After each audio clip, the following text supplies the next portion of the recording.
හරි right දෙවනි video අපි කතා කරා EC2 instance එකක් හදන විදිය. දැන් අපි බලන්න යන්නේ EC2 instance එක ඇතුළට ගිහිල්ලා අවශ්‍ය PHP environment එක Apache environment එක හදාගන්න. ඒකට මම use කරනවා හුඟක් කට්ටිය මම දැකලා තියෙනවා use කරන්නේ පුටි කියන එක. මම ඒකට use කරන්නේ Termius කියලා app එකක්. මේක ඇත්තරම සෑහෙන වටින app එකක්. modern SSH client එකක් විදිහට හඳුන්වන්නත් පුළුවන්. ඔයගොල්ලන් Mac use කරනවා නම් මේකට Mac OS එකට support කරන Windows, Linux, iOS, Android මේ OS හතරම support කරනවා. මම ඒක install කරගන්න විදිහ කියලා දෙන්න යන්නේ නැහැ මේ වෙලාවේ. ඔයාලට පුළුවන් ඒක YouTube එකේ ගිහිල්ලා කොහොමද install කරගන්න විදිහ මහා ලොකු වැඩක් නෙමෙයි. ඔයාලට install කරගන්න ලේසි software එකක්. හරි. අපි Termius එක install කරගෙන අපි මේකේ තියෙන public IP address, private IP address හොඳට මේ විදියට පල්ලෙහාට අපි view වෙනවා.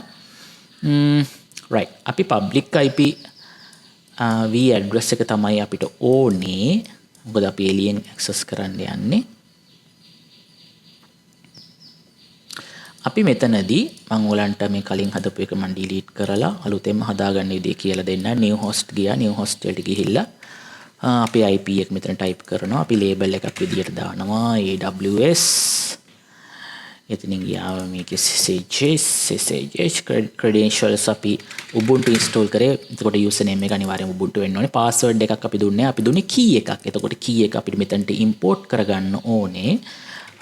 දැනට අපි AWS demo කියලා මම එකක් එතන දීලා import කරගන්නවා. හරි ලේසි මේකේ ඒ වැඩ ටික කරන්න. ඔයගලන්ට YouTube videos ටිකක් බලලා මේක Termius වලට adapt වෙන්න පුළුවන්. ලොකු දෙයක් නැහැ.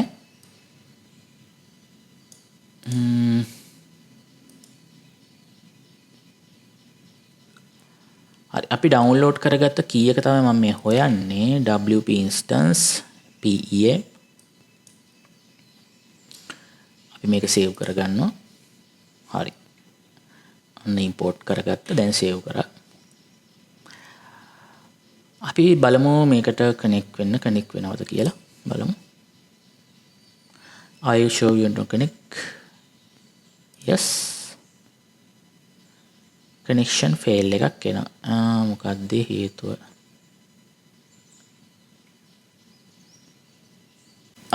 මම හොයාගත්ත ප්‍රශ්නේ මොකක්ද කියලා.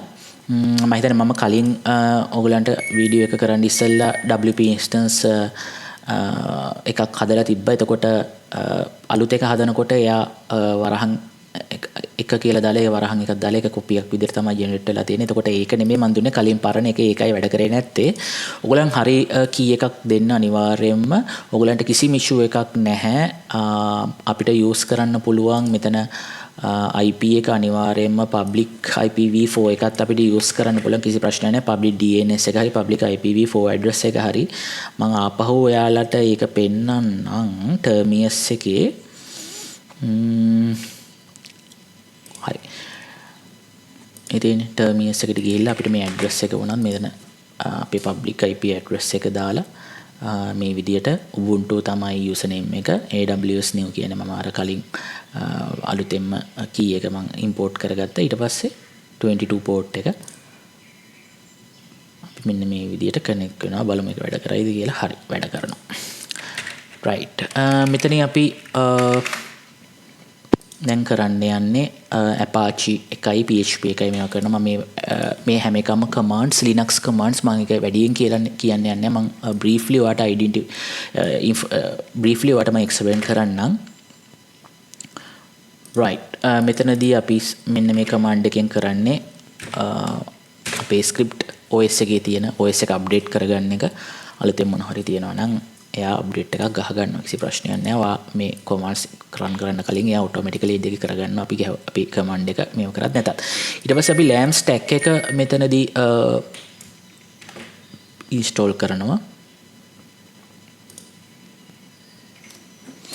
අපි බලමු දැන් මොනවද මේ තියෙන්නේ. EC2 එකට අපි SSH access අරගෙන අපි install කරගන්නවා අපිට අවශ්‍ය දේවල් ටික. ඊළඟට අපිට clear එකක් ගහගන්න. එතකොට මේක clearly පේනවා ඔයගලන්ට. මම මේකේ install lamp stack එක කියන්නේ Linux, Apache, MySQL, බලමු lamp stack. Linux, Apache, MySQL, PHP ඔය ටික තමයි අපිට install කරගන්න ඕනේ. Right. අපේ VPS එක ඇතුලේ අපේ EC2 instance එක ඇතුලේ මේ ටික run වෙනවා. ඊළඟට අපි MySQL client එක use කරන්න ඕනේ. මොකද MySQL client එක අපි install කරන්නේ අපිට ඕනේ අපේ database එකට connect වෙනවද නැද්ද කියලා. අපි EC2 එකේ ඉඳන් ඔයගලන්ට මතකයිනේ මගේ diagram එක. මේ EC2 එකේ ඉඳන් මේ MySQL එකට මේ හරියට මේ connection එක connect වෙනවද කියන එක අපිට බලා ගන්න ඕනේ. right.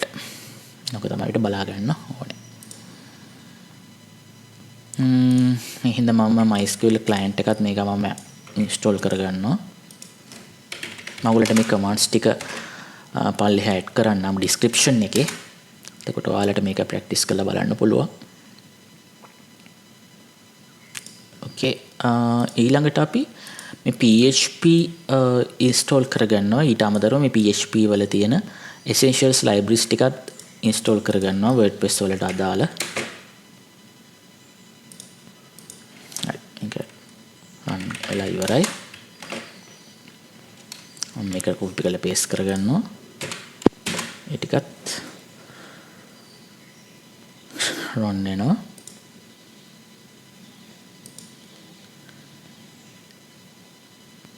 අපි බලමු ඊළඟට දැන් මේක run වුණාට පස්සේ තාම run වෙනානේ තියෙන දැන් ඉවර වෙයි.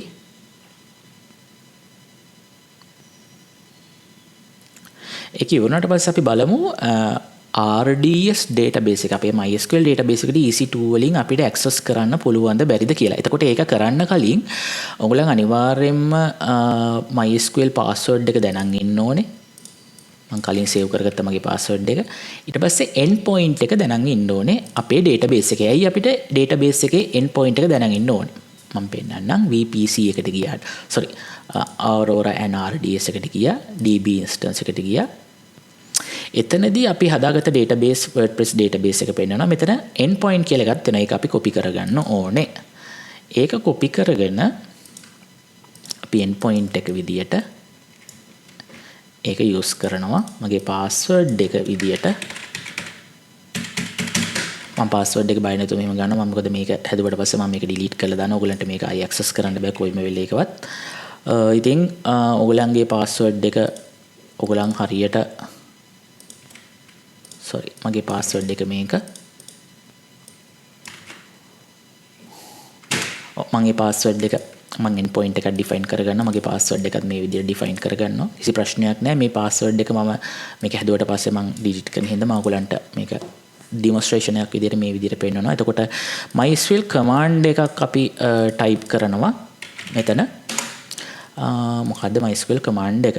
MySQL -h endpoint එක මේක අපේ ඔයගොල්ලන් දන්නවා MySQL වලින් කොහොමද local host එකට අපි ඉස්සර මේක මෙහෙම පාවිච්චි කරන්නේ local host කියලානේ. දැන් එහෙම නෙමෙයි. අපිට දැන් වෙනම endpoint URL එකක් තියෙනවා. මොකද අපි RDS service එක ඇතුලේ හදාගත්තේ. එතකොට username එක මම මතකයි මම admin දුන්නේ. අපි බලමු මේ command එක අපේ network එක ඇතුලේ වැඩ කරයිද කියලා. right. අපි password එක enter කරන්න ඕනේ. මම මගේ password එක my password 8 right. කිසි ප්‍රශ්නයක් නැහැ. අපිට MySQL එකට access කරන්න පුළුවන්. අපි show data bases කියලා type කරාම WordPress DB එක අපිට මෙතන පෙන්නනවා. කිසි ප්‍රශ්නයක් නැහැ. අපිට කරන්න තියෙන්නේ අපේ වෙබ්සයිට් එකට යන එක. දැන් අපේ වෙබ්සයිට් එකක් පෙන්වන්න ගන්නවා. මොකද අපි EC2 එකේ Apache PHP ටික run කරලා තියෙනවා. අඩුම ගානේ අපිට අර Apache වල තියෙන welcome screen එක හරි එන්න ඕනේ. එහෙම ආවොත් අපේ මේ වැඩි සාර්ථකයි. මං එතන අපිට public IPv4 address එකකින් නැත්තම් අපිට public DNS මෙන්න මේකෙන් අපිට access කරන්න පුළුවන්. බලමු අපිට එහෙම access කරන්න බැරි නම් ඒකේ ප්‍රශ්නයක් තියෙනවා. හරි. මේකේ ප්‍රශ්න වෙලා තියෙන අපි HTTPS use කරන හින්දා අපි HTTPS certificates මුකුත් install කරලා නැහැ. අපි HTTP තමයි install කරලා තියෙන්නේ ඒ environment එකේ. ප්‍රශ්නයක් නැහැ. අපි බලමු.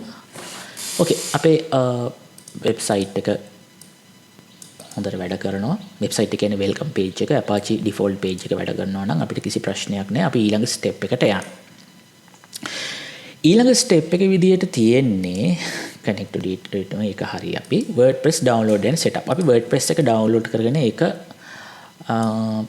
මේ විදිහට setup කරගන්න ඕනේ. මම මේ Linux command එක ගැන මම පොඩි idea එකක් දෙන්න. cd tmp කියලා අපි temp folder එකට යනවා. ඊට පස්සේ temp folder එක ඇතුලේ WordPress කියන script එක download වෙනවා. ඊට පස්සේ WordPress script එක download වුණාට පස්සේ tar command එකෙන් ඒ zip එක unzip කරගන්නවා.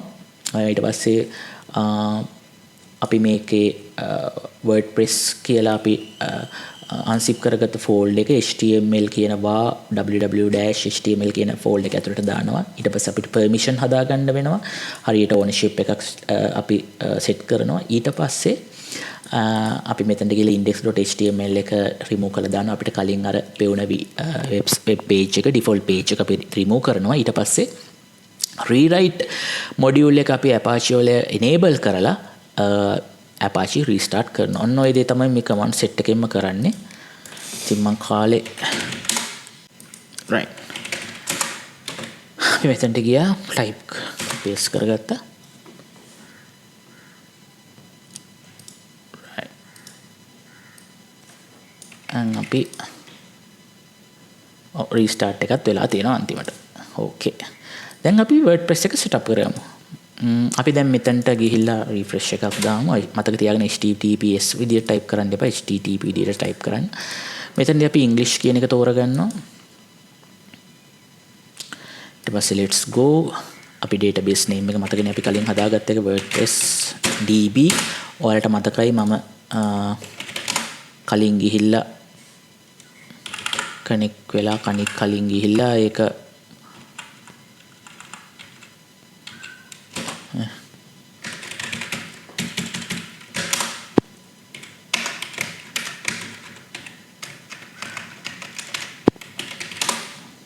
අපේ database එක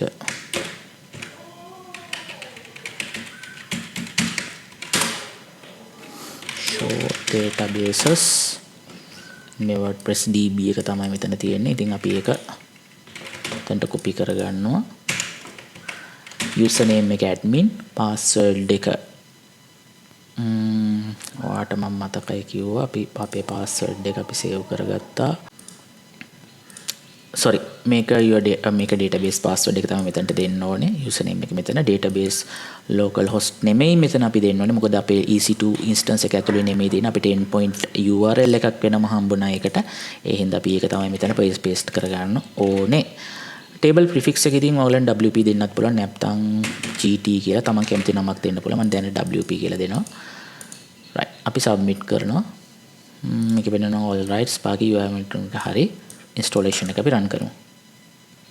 site එක title එකක් දෙනවා my blog, username admin, මගේ password එක my password for එකටත් අපි දෙනවා ඒකම sam@yahoo.com install WordPress. අපි මේකට admin එකෙන් log වෙමු.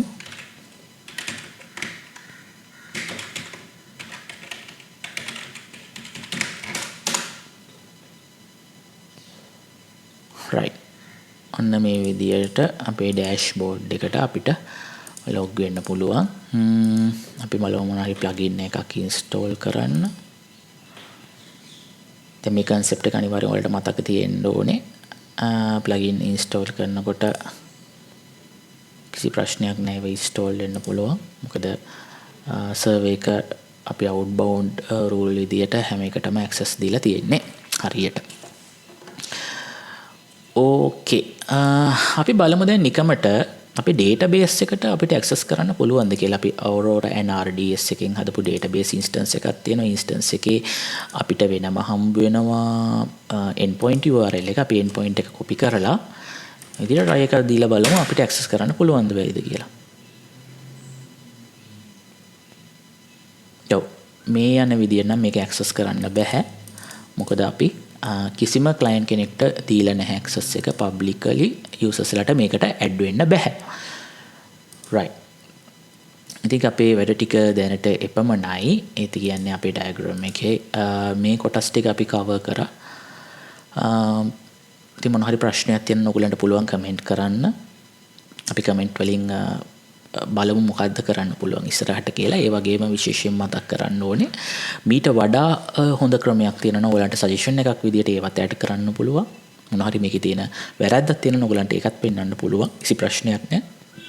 ඉතින් මම ඔය කියපු හැම විදියටම මම මේක WordPress එක setup කරලා පෙන්නුවා Amazon EC2 environment එකේ. මම විශේෂයෙන්ම මතක් කරන්න ඕනේ මේක benefits of this architecture. මේකේ benefits මොනවද මේ architecture එකේ? පළවෙනි එක තමයි security එක අතින් ගත්තොත්. security එක ඇතුළේ database in private subnet.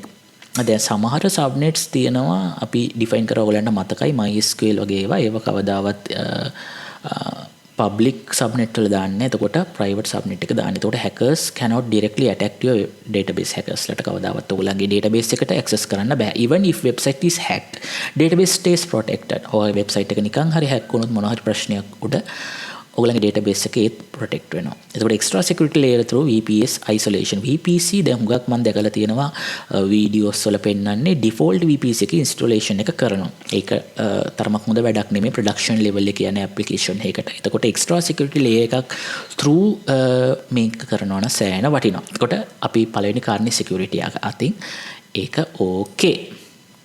දෙවෙනි කාරණේ ගත්තොත් scalability.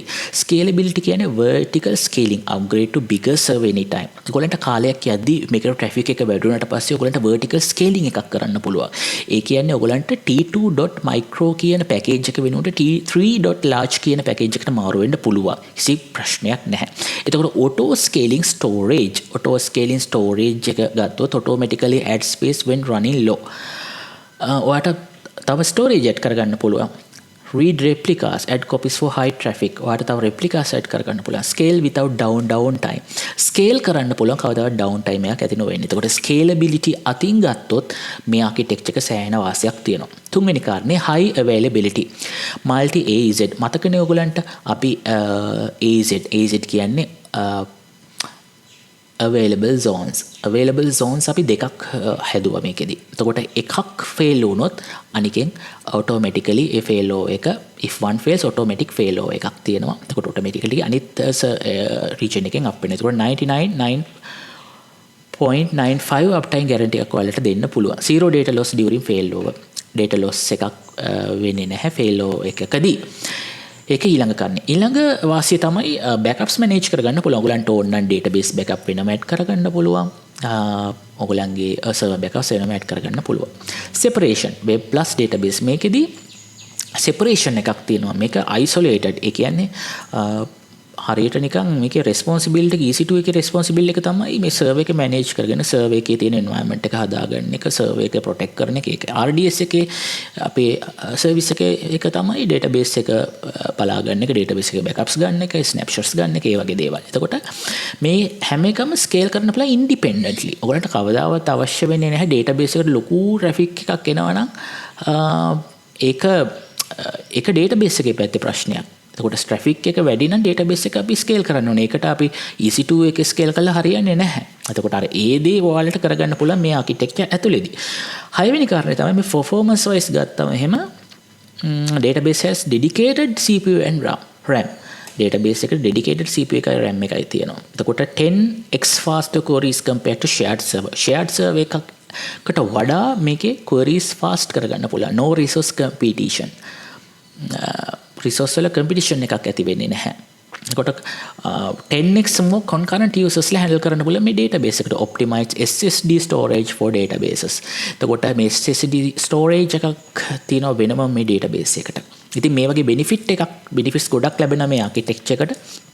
ඔයගොල්ලන් මේ architecture එක compare කරොත් ඔයගොල්ලන්ගේ traditional server එකත් එක්ක අනිවාර්යයෙන්ම security අතින් ගත්තොත් traditional server එක තියෙන database expose වෙන්න පුළුවන්. එතකොට AWS architecture එකේදී database එක hidden වෙලා තියෙන එක private subnet එකක් ඇතුලේ තියෙන්නේ. හැමෝටම එන්න බෑ. EC2 එකට විතරයි access කරන්න පුළුවන්. ඒකට speed එක ගත්තම අනිවාර්යයෙන්ම ඔයාලට කීත්තන්න පුළුවන් fast කියලා AWS architecture ඇතුලේ තියෙන server එකේ speed එක. scaling ගත්තොත් අනිවාර්යයෙන්ම traditional එක නම් restart කරන්න වෙනවා.